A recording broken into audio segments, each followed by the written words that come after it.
All right, so Unit 4 had a lot of broad concepts and very little actual specific memorization.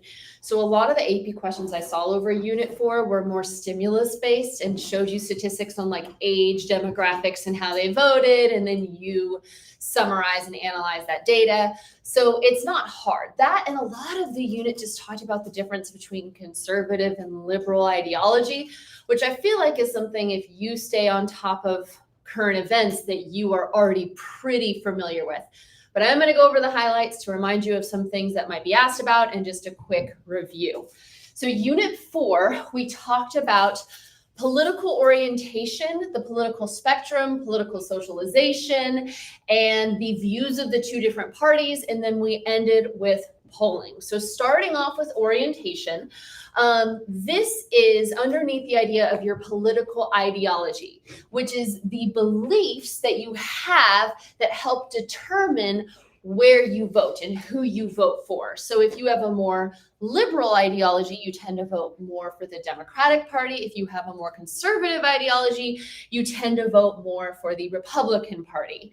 But there are some shared beliefs that both parties encompass and we see as like basic American core beliefs that I also wanted to mention. So both ideologies tend to share these beliefs in individualism, that we are unique, we have our own wants and desires, we can buy the goods we want, do what we want with our labor, part of that free market. We are individuals and entitled to individual rights and individual choice.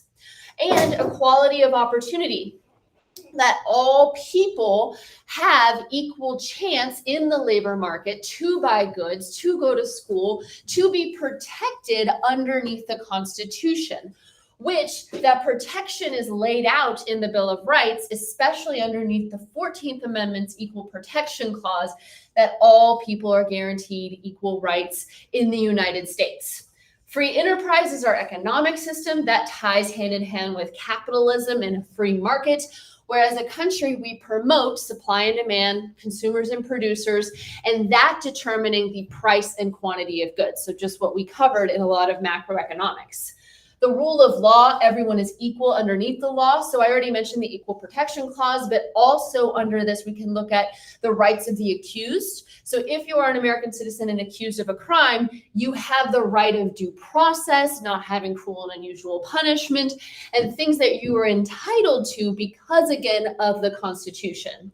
And a limited government, which that one is subjective depending on your ideology, but we still as a whole have a core belief of a limited government where we are separating ourselves from more command economies where the government controls the economy, and authoritarian political societies where the government controls decisions of the society.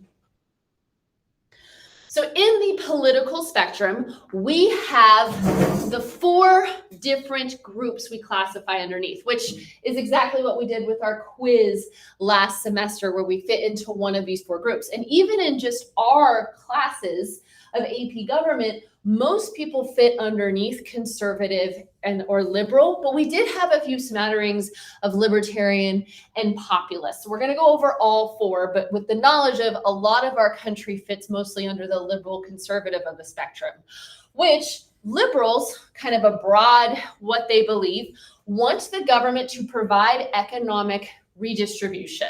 So be involved to help those in poverty, be involved to fix the economy. But then liberals also want individual freedoms on social issues. And I'm going to be a little more specific in what I mean by social issues a little bit later, because that one is a little more nuanced than liberals want freedoms and social issues and conservatives want regulation. That's too simple of a definition. So I'll go into that a little bit more in a future slide. Conservatives do not want the government to interfere in the economy or in redistributing wealth, but they do want the government to protect traditional moral values. So we see in conservative ideology, a lot of times the government regulating groups that do not fit into the traditional moral values that conservatives are looking to have. Under populist and populism, when you see populist, the term populist, populism, think of the people, it's catered towards the interest of the common American instead of the elite. Populists believe the current government is favoring specifically those who are in power or who are wealthy, the elite. And so they advocate for more of helping the average citizen in a government that's catered more to them. Which candidates that are populist, remember, they don't have like one set ideology. Remember, Trump is considered a populist and Bernie Sanders is considered a populist. And they have completely different ideas about how to help the common man, but they both have the ideology of we want to help the common man, and the government that is in place is not helping the common man. So they have that in common, but how they do it in terms of government interference is completely different sides of the political spectrum. And then libertarian goes underneath the ideology of no government, or as little as possible, as little as conceivably possible. Everything should be privatized. So no public schools, no public handouts, no public goods. Everything should be done by charities and businesses, and people should be left alone. So not just don't interfere in the economic sector, don't interfere with people's social liberties either, which a lot of times youth can fit under libertarian because being, fiscally conservative and socially liberal is technically underneath the libertarian umbrella, but true libertarians are more towards the side of anarchy than just wanting the government to stay out of their lives, which I guess they go both hand in hand. But wanting the government to stay out of your life can be seen as less extreme than true no government anarchy. The only role of the government is to make sure that private property and contracts are enforced, but not to actually intervene in social or economic issues. This feels silly to give all of you who are in my macro class, but they do on the government AP exam mention monetary and fiscal policy, even though those were entire units of this class, the biggest units of this class. One thing I want to say with the government exam is I have noticed questions specifically calling fiscal policy Keynesian instead of fiscal policy. And I wanted to remind you that they are the same thing. Keynesian ideology is off of John Maynard Keynes, who wrote about fixing the Great Depression by the government interfering in the economy, the government overseeing the economy, which is what fiscal policy does. So they are used interchangeably, but if you see Keynesian, don't forget, that's just the guy who pretty much invented fiscal policy. Monetary policy is the Federal Reserve using money supply and interest rates to fix the economy. Liberals tend to support, for sure, Keynesian. And also, in economics, we look at how Keynesian and monetary really go hand in hand together. And so liberals do support both interferences in the economy. Conservatives do not support Keynesian and tend not to support monetary when it comes to raising interest rates. Like if the Fed is threatening to raise interest rates to fight inflation, you tend to hear a lot of conservatives saying like that will hurt business, do not do that. So conservatives are particularly against contractionary monetary policy. So this I wanted to have, as I said, a slide on the social ideological differences between conservatives and liberal, because it is more nuanced than that first definition. Because when we look at liberal ideology, we see liberals wanting people to have freedom of choice and freedom of privacy. So they do not want the government to regulate their choices. So we see liberal social ideology being more like pro-gay marriage, pro-abortion, pro-legalization of marijuana, because those should be up to the individual to decide what is best for them. Versus conservatives want to limit social issues that go against traditional moral values, which especially underneath the Christian moral majority conservative ideology we've seen since the Reagan era, where anti-abortion, anti-same-sex marriage, and more of a crackdown on drugs than a loosening of regulation on drugs tend to be areas where conservatives want the government to intervene and regulate, because those are seen as things that can take away from the traditional family values of a conservative Christian household. But In other social areas, they want the government to stay out of it, like gun rights. Conservatives tend to want to protect their Second Amendment right and not have the government intervene and regulate guns at all. So in some social issues in conservative ideology, they want more government interference. In others, they want less. Pretty much, if it hurts traditional moral values, they want the government to regulate it. Otherwise, stay out of it. Okay, the phrase political socialization. This is the things that happen throughout your life that help determine your political ideology. So this is a lifelong process that starts very young. In fact, the term primary tendency, this is asterisk because of this unit. This is what I saw pop up the most. Primary tendency is that the socialization, the political knowledge that you get, the influence that you have at a young age tend to be the most influential for the rest of your life, which is why family is the number one determinant of political socialization. When your brain is developing and you're living at home with your parents, watching the media they watch, hearing their conversation about politics, that tends to shape individuals more than any one other thing. Which I know as seniors, we're kind of in that phase in life where we don't want to follow in the footsteps of our parents a lot of times. But even with that, it is still the number one determinant of political socialization and the number one question I see, I think, from this whole unit. A little bit of polling, but this is the second most common question. Other things that can affect our socialization are friends and their beliefs, and our neighborhood, like where we live and the kind of culture of political beliefs in our neighborhood.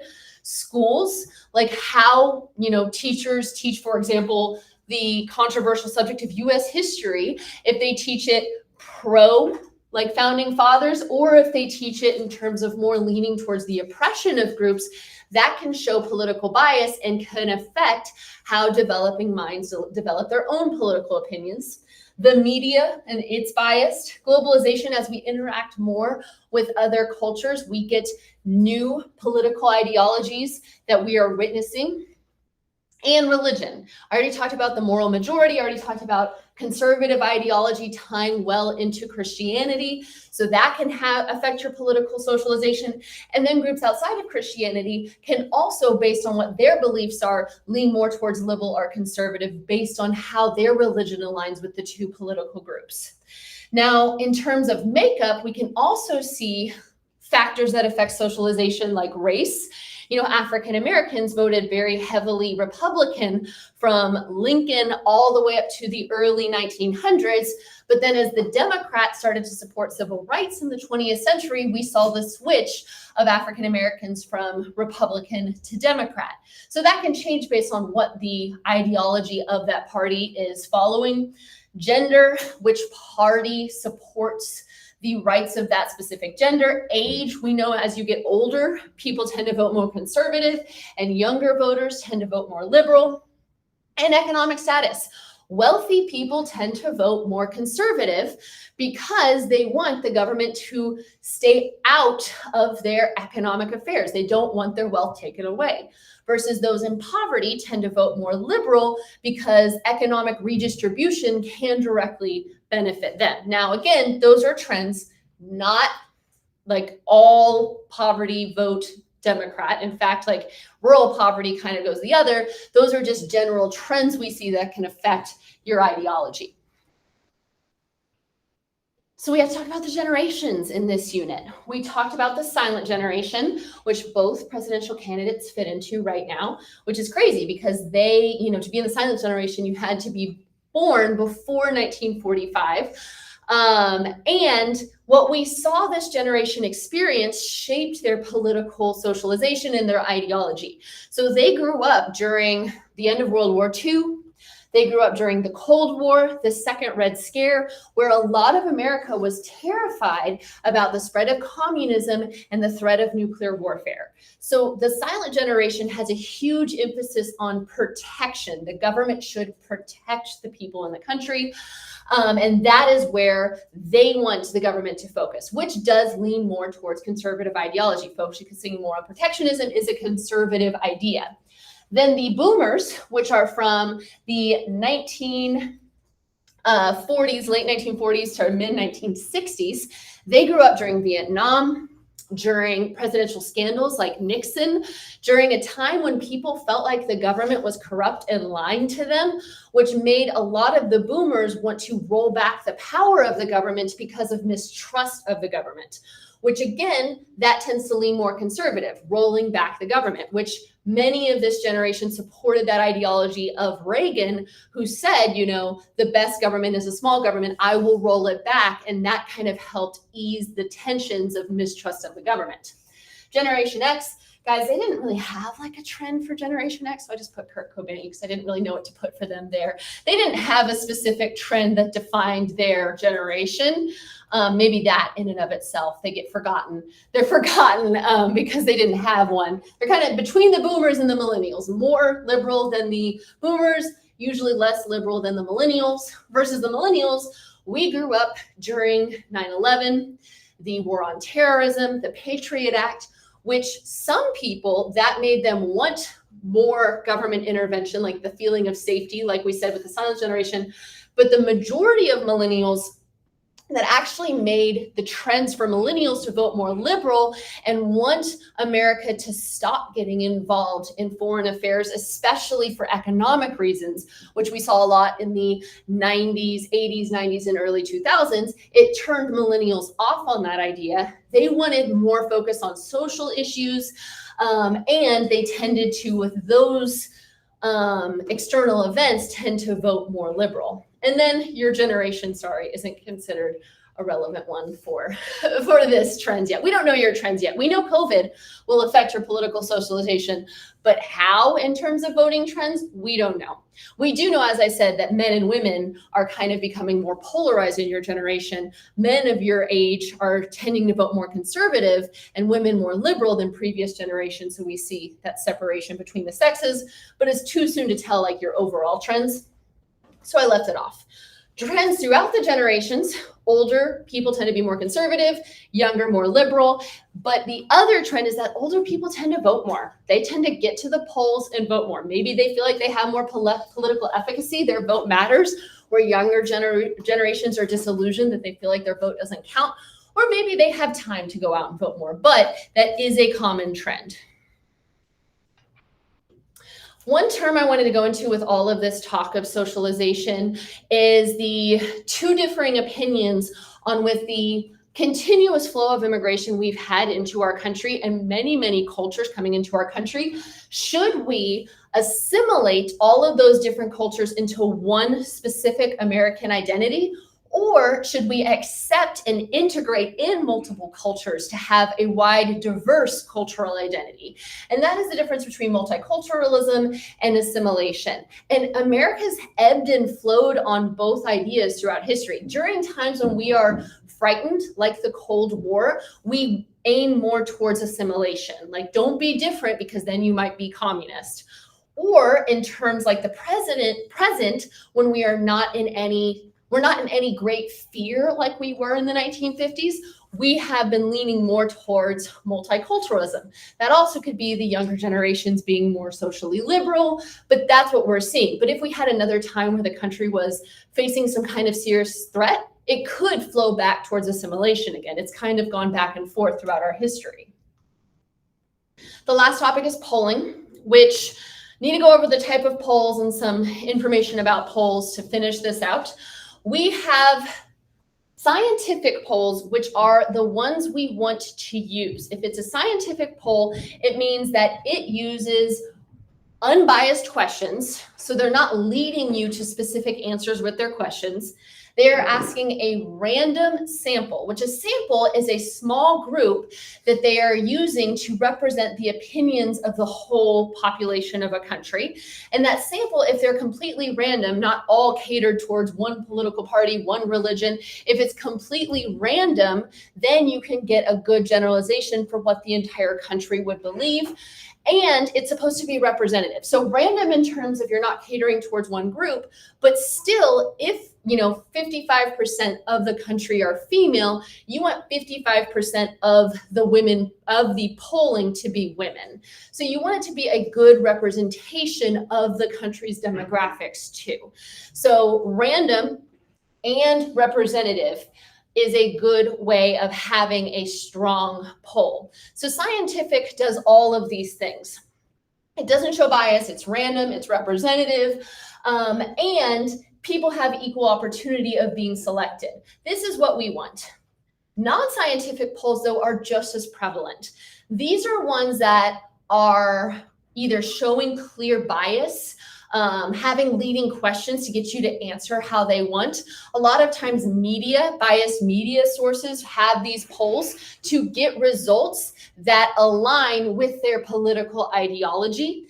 And what's kind of hard of today's polling is when we see polls on the news, on social media, we have to really look into that poll to know if we can trust it or not, because non-scientific and scientific polls are published pretty much equally. So you have to look for things like, okay, this is a Gallup poll. Gallup is usually a trusted scientific polling source.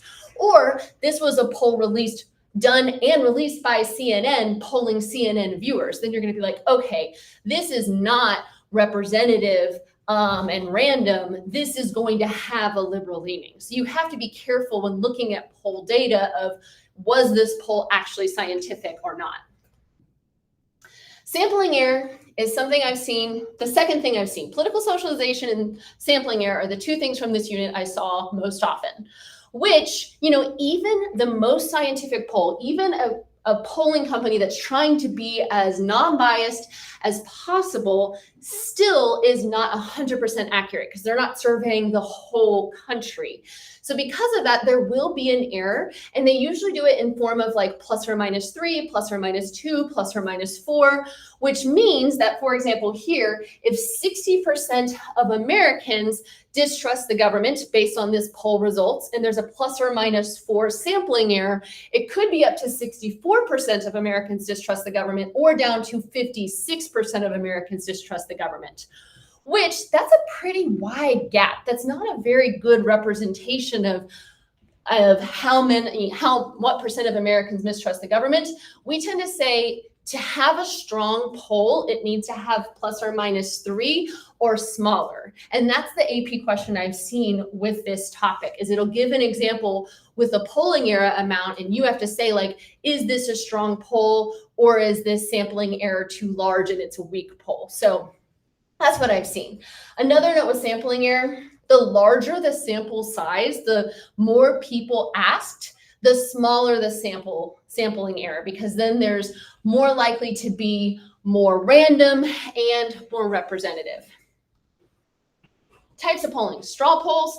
This is just asking people where you're at. So in present times, this is like someone standing outside a mall and taking poll questions from people coming in and out of a mall, which this isn't really representative of the whole population. So these are not seen as reliable polls. In early American history, like this is, people would go to bars and be like, who are you voting for tomorrow? And just taking the data from the people at that bar.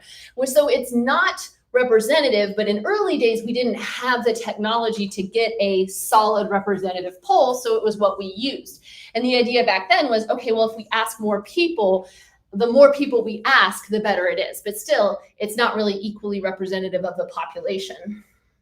Public opinion polls is a broad term for the majority of polls fit under this category. It is just like it sounds, getting the poll questions that ask the opinion of the public. So just like it sounds, how do you feel about the president? How do you feel about the candidates running for president? Who do you think is going to win the election? How do you think this person's policies versus this person's policies getting the public's opinion, which have a huge impact on election results, on how we think candidates are going to perform. Remember the bandwagon effect, where if one candidate is polling stronger than another, people tend to vote for that one candidate because they want to vote for the winner. They want to vote for the popular candidate. So these public opinion results do have an important impact on election results. Benchmark poll, if someone is wanting to be a politician, they will take a baseline poll of their popularity, their likability, how people think they would be as a politician. So it's setting a baseline. And then as their time as a politician moves on, they can always refer back to that benchmark poll to look at how their performance has changed polling-wise throughout their political career. Then we have a tracking poll. where they'll ask the same question over time and look at how results change, kind of like a benchmark poll, but benchmark is the first baseline of that. And tracking is looking at the tracked data. Entrance and exit polls are like they sound. They're about voting. Entrance is asking people about voting as they go into the voting booth, like, who are you going to vote for? Or exit poll asking them as they come out of the voting booth, who did you vote for? And we can either ask as many people as possible through a poll. That's more of like a mass survey. So you see things like randomly calling numbers through a generated program that dials random phone numbers and asking poll questions to as many people as possible, or internet polling, just trying to get as much numbers of people polling as possible, which gives you quantitative data, quantity, but not really like specific information, because you can't ask for detailed answers when you're asking for a huge number of people polling questions. So it gives a large amount of responses, but not very specific answers. Versus focus groups, which is a much smaller group that you can ask detailed questions and have explanations and follow-ups.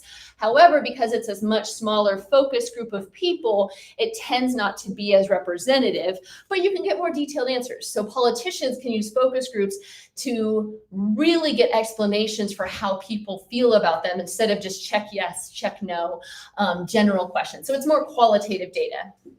Now, this is the last part here. As I already have mentioned a little bit with polling, there is difficulty in detecting bias in scientific versus non-scientific. They don't label every poll scientific as non-scientific, but even the most scientific poll, as I said, doesn't mean the results will be a guarantee, which we saw in the 2016 election where Hillary Clinton versus Trump. Hillary was polling way far ahead of Trump to where people assumed she had it in the bag, but then we know Trump won the presidency. I mean, he lost the electoral vote by a tiny percent, but won the electoral vote, but that's not what polling showed. And it led to some questions of why are scientific polls still inaccurate? And in this scenario, we saw the fact that even though they were asking a lot of people polling questions, maybe a lot of Trump voters did not want to be polled and did not respond.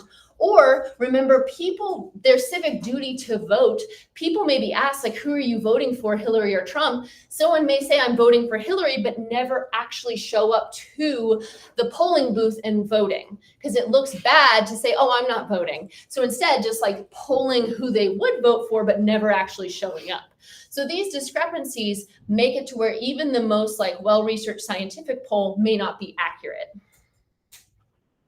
And that is the end of Unit 4.